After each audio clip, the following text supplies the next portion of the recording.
শেরপুরে জামাতের বিরুদ্ধে বিএনপি যা ঘটিয়ে দিয়েছে, পুরো বাংলাদেশ উত্তাল হয়ে পড়েছে, প্রতিবাদের ঝড়। দর্শক, প্রত্যেক বিবেকবান মানুষকে প্রশ্ন করতে চাই, এত রক্ত, এত শাহাদাত, এত লাশ, তারপর 5 আগস্ট, তারপরে নতুন বাংলাদেশ, তারপরে আমরা দেখেছি একটা দলের আভ্যন্তরীণ কামড়াকামড়ি, 200+ মানুষ জীবন দিয়েছে বিএনপির চাঁদাবাজিতে, নিজেদের কামড়াকামড়িতে। এরপরে বাংলাদেশ একটা গণতান্ত্রিক উত্তরণের দিকে যাত্রা করেছে। নির্বাচনী প্রচারণা ভালোভাবেই চলছিল, কিছু বিচ্ছিন্ন ঘটনা, নারী নির্যাতন, এগুলো সত্ত্বেও লাশ তো পরে নেই, কিন্তু বিএনপির লাশের রাজনীতি শুরু করে দিয়েছে। তো দর্শক, বিএনপিকে কড়ায় গন্ডায় এর হিসাব দিতে হবে। এর নেপথ্যে কি ঘটনা শুনলে আপনি অবাক হবেন। শেরপুরের সমস্ত ঘটনার নেপথ্যে তারেক রহমানের মাস্টার প্ল্যান। পরিকল্পিতভাবে ঠান্ডা মাথায় এই লাশ ফেলতে চেয়েছে বিএনপি, পরিস্থিতি উত্তপ্ত করতে চেয়েছে বিএনপি, কিন্তু ঘটনা উল্টো দিকে মোড় নিয়েছে। দেখেন, জামাত নেতা শহীদ হয়েছে, বিএনপির প্রতিবাদ দেখেন চুপ। তারা চোরের মতো পিছু হচ্ছে বা হটবে, দ্যাটস ডিফারেন্ট।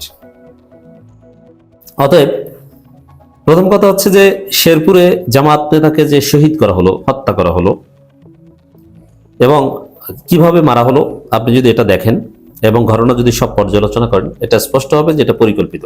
এমনিতে ধাক্কাধাক্কি, মারামারি, চেয়ারে বসা নিয়ে যত ঘটনা, জাস্ট এগুলোর যদি একটা ইম্প্যাক্ট হিসেবে হতো, ধারালো অস্ত্র বিএনপি কোথায় পেল?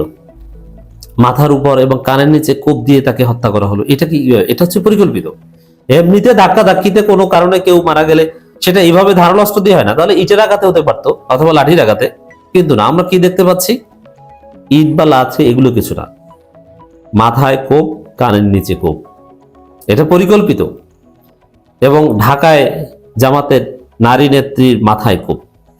এর মানে এই যে কোপ, দেশীয় অস্ত্র, দেশের বিভিন্ন জায়গায়, বরিশাল থেকে শুরু করে অন্য সব জায়গায় আমরা জানি, সর্বত্র বিএনপির লোকজন রামদা রেডি করেছে। রামদা নামের এক ধরনের দেশীয় অস্ত্র আছে যা দিয়ে কোপানো হয়।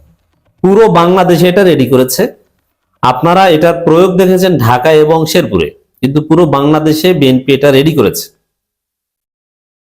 তো এই জায়গায় এটা তারেক রহমানের মাস্টার প্ল্যান ছাড়া এটা সম্ভব নয়।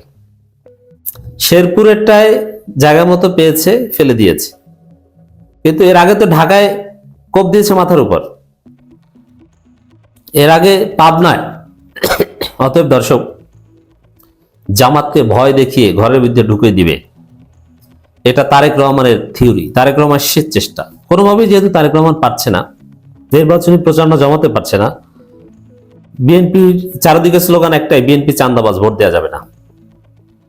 এই কারণে বিএনপি শেষ চিকিৎসা হিসেবে লাশের রাজনীতি শুরু করেছে। পরাজয়ের লজ্জা ঢাকতে হয় নির্বাচন বানচাল করবে, নইলে জামাতকে ভয় দেখিয়ে ঘরে ঢুকিয়ে দিবে। মানে তারেক নিজে বলেছে যে নারীদের উপর হামলা করো, কারণ মূল ফ্যাক্টর তো নারীরা। নারীদের মধ্যে একটা বিপ্লব সৃষ্টি করছে, একটা নারী জাগরণ তৈরি করেছে জামাত। অতএব এদেরকে হামলা করো, ভয় দেখাও, ঠান্ডা হয়ে যাবে।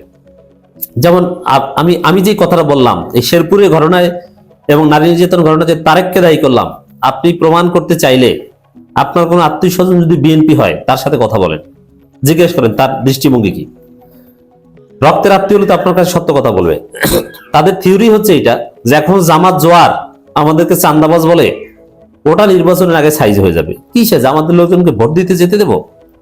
কয়েক দফা মায়ের দিলে জামাতরা খুঁজে পাওয়া যাবে। এইটা হচ্ছে বিএনপির প্ল্যান।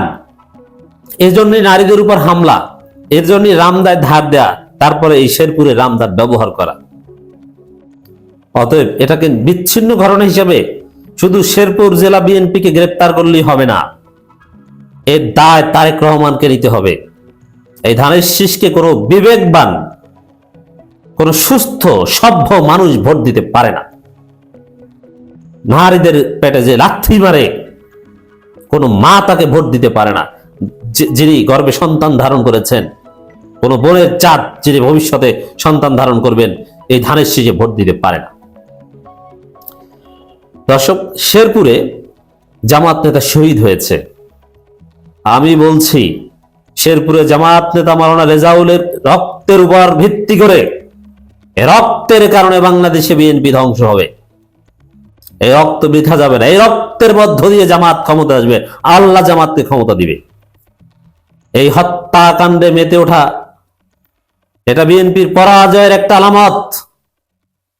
অতএব বাংলাদেশে আপনি দেখবেন অবিস্মরণীয় এবং অবিশ্বাস্য ঘটনা ঘটতে যাচ্ছে শেরপুরের এই ঘটনা থেকে। বিএনপির যদি 80 আসন বা 90 আসন পাওয়ার সম্ভাবনা থাকতো, বিএনপি এখন 50 আসন পায় কিনা সন্দেহ আছে। কারণ কোন হত্যাকারীকে, কোন নারী নির্যাতনকারীকে বাংলার জনগণ ভোট দিতে পারে না। তারেক রহমানের হাতে নারী নির্যাতনের দাগ, তারেক রহমানের হাতে নারীদের রক্ত, তারেক রহমানের শরীর থেকে লাশের গন্ধ পাওয়া যায়। লন্ডন থেকে এই গুপ্ত নেতা, এই পলাতক নেতা, লন্ডন ফেরত এই মুফতি জঙ্গিবাদী আচরণ করেছেন, জঙ্গিবাদী কার্যক্রম শুরু করে দিয়েছেন। দর্শক, লন্ডন থেকে জঙ্গিবাদের ট্রেনিং নিয়ে এসেছে তারেক রহমান। কারণ যে স্টাইলে জামাত নেতাকে শেরপুর হত্যা করা হয়েছে, শ্রীবর্দী ঝিনাইদহ শেরপুর 3 আসনের, এবং আরো অনেকে মৃত্যুর সাথে পাঞ্জা লড়ছে, স্টাইলটা জঙ্গিবাদী স্টাইল। স্বাভাবিক পলিটিক্যাল মারামারিতে এইভাবে হত্যা করা হয় না, জঙ্গিবাদী স্টাইলে হত্যা করা হয়েছে। অতএব বিএনপি এখন জঙ্গিদের দল। দেখেন না ফতোয়া দেয়, ওই যে মুফতি হান্নানের মতো আরেক জঙ্গি মুফতি তারেকুর রহমানী, নামের শেষে রহমানি থাকলে একটা জঙ্গি জঙ্গি ভাব আসে। এটা হচ্ছে রহমানি। কোন জঙ্গি নেতাকে বাংলাদেশের মানুষ ভোট দিবেন না। বিবেক খাটান। আপনি আওয়ামী লীগ হন আর জামাত বিরোধী হন, এখন বিবেক খাটান। অ্যাটলিস্ট ধানের শেষে ভোট দিন না, প্রয়োজনে না ভোট দিন। ধানের শেষে কোনো বিবেকবান মানুষ ভোট দিতে পারে না। জামাতকে ভালো লাগে না, দিন না, না ভোট দিন। ধানের শেষে ভোট নয়, ধানের শেষে হাতে রক্ত। দর্শক, বাংলাদেশ উত্তাল। বিএনপি বুঝতে পারছে যে তাদের 12টা বেজে গেছে। এখন জেলা কমিটি স্থগিত করে অমুক তমুক যাই করেন না কেন, কোনো রক্ষা নাই। ব্যালটের মাধ্যমে আপনাদেরকে চূড়ান্ত জবাব পেতে হবে। এবং এই হত্যার কাণ্ডের সাথে যারা জড়িত, নির্বাচনের পর প্রত্যেককে চিহ্নিত করে বিচার করতে হবে। নির্বাচনের পর শরীফ ওসমান হাদি হত্যার বিচার হবে।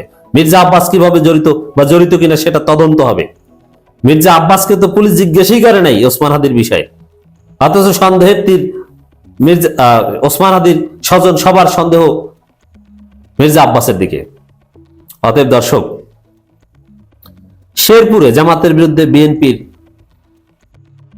যে ঘটনা, যে হত্যার ঘটনা, এর মাধ্যমে বাংলাদেশে একটা অবিশ্বাস্য সমীকরণ আমরা দেখতে পাচ্ছি, অবিশ্বাস্য চিত্র, বাংলাদেশের তোলপাড়। অতএব এই ঘটনাকে কেন্দ্র করে আপনারা বাংলাদেশে একটা অবিশ্বাস্য কিছুই দেখতে পাবেন।